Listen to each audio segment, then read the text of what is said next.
and welcome again, everyone, to Sam's 10 Minutes Tuesdays.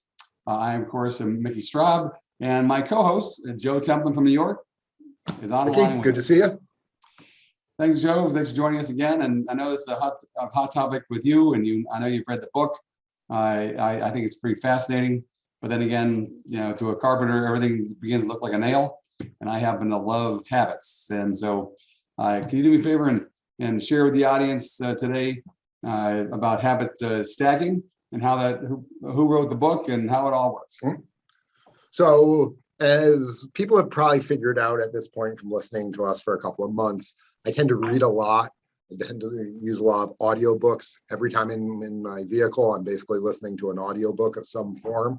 It's one of my good habits that I've built over time, and my kids are adopting it. And one of the best books that I have reread in the past year is by James Clear, the productivity expert. And it's called Atomic Habits.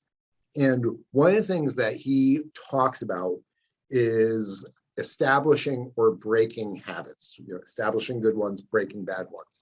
And we've all heard various numbers. It takes 7 days to build a habit. It takes 21 days to establish a habit. It takes 66 days to establish a habit.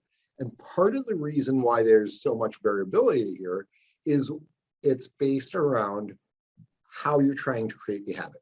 If you're creating a brand new habit out of the blue, like you're going to start running and you have to go buy running shoes and all the stuff, learn about running, join a gym and all that, it's going to take closer to the 66 days because it's being created in a vacuum. But if you're going to make a small alteration to something that you're already doing, then it's going to be much closer to the 7 to 10 days to be able to turn that into a habit. And that's really what I want to talk about today. James Clear calls that habit stacking.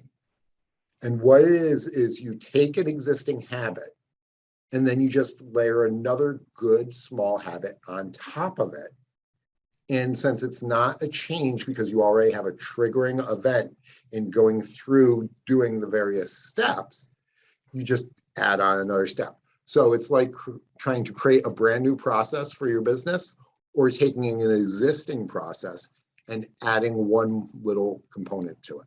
If you were related to an agent that comes in, starts his day, he probably has personal habits, then he has business habits. So correct. So, and I guess it probably all starts right in the beginning. I mean, if you're, who was it?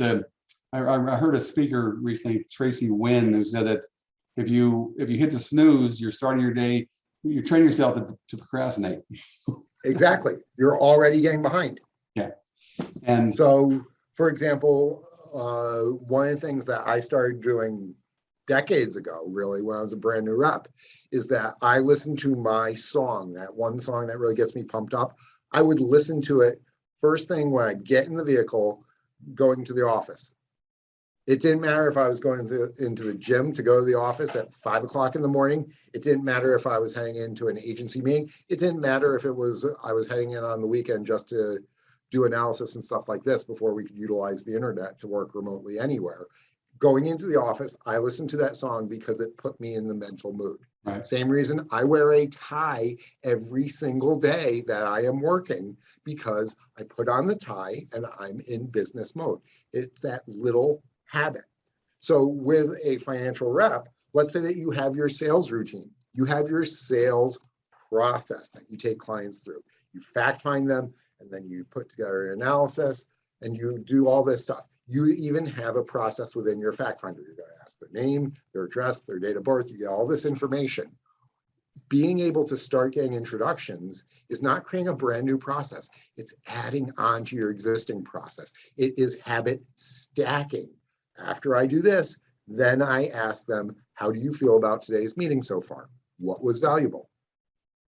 And then you go into your referral language. Now, it might take 7 to 10 attempts to start doing that. You might need a reinforcement to help you, like an agenda, like writing a note to yourself to help reinforce that when it's not a set in stone habit.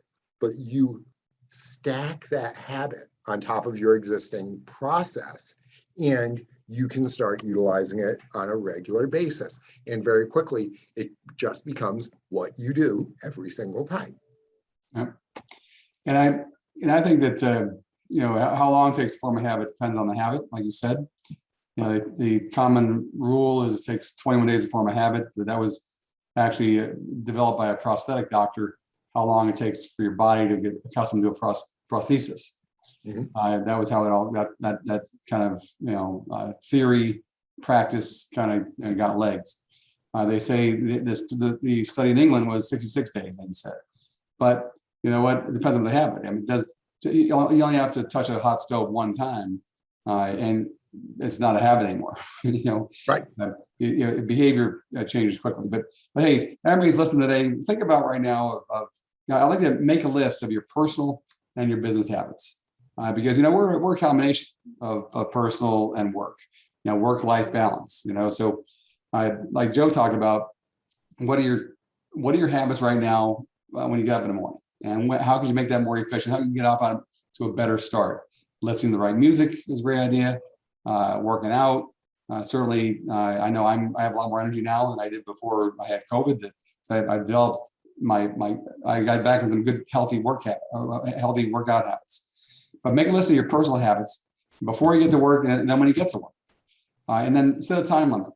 I have kind of a mantra. It's 10 calls by 10 o'clock in the morning. Now I really need to get back to that because I got away from that. But that's a great number to hit.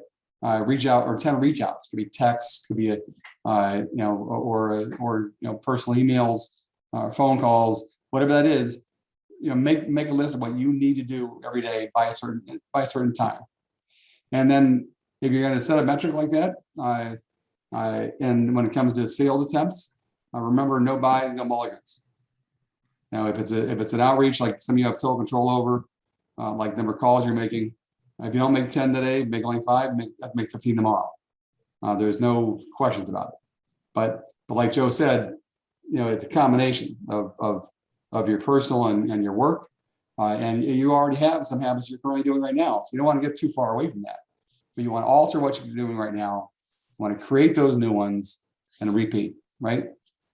Absolutely. So for example, if I were to try and start to create a phoning habit as a representative, and I come into the office every single day and I walk on in and I go over and I get my cup of coffee, what my habit would be that I would try and create in terms of habit stacking here, or just altering my process a little bit, is I would get my coffee, and then I would sit down and phone. Now, there might be some things that need to be done to be ready to phone. I might need to pull up my phoning list.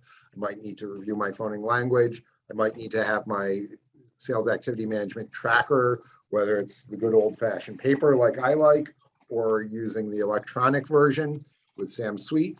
But whatever it is, have the ability to record it, have the list of people that I'm going to call, go get coffee, sit down, do my dials, whether it's 5 dials or 50 dials, whatever that number is, and then roll on from there. If coffee equals phoning in your mind and your process, guess what?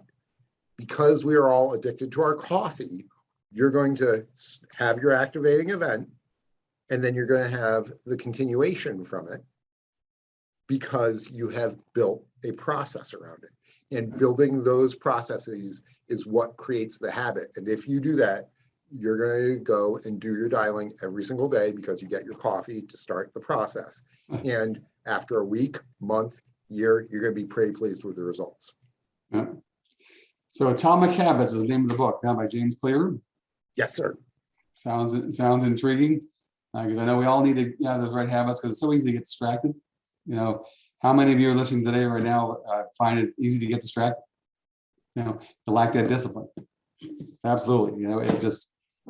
And when you get, here's the other thing: if you feel tempted to get distracted, it's not on the list. Fight it. Just and pat yourself on the back. All of a sudden the email pops up. You want to do that instead of making the calls or sending the emails to your clients, or doing something work related, something you must do to build your business. Don't do it. And keep track of that and feel good about it. So that's just a good habits we can talk about all day long, but it's really how to establish and maintain those best habits for your career. Joe, appreciate your comments today. And What's another good truism when it comes to sales activity? Sales is an activity game, and introductions let you win that game every single day. Thanks again for joining us. See you next week.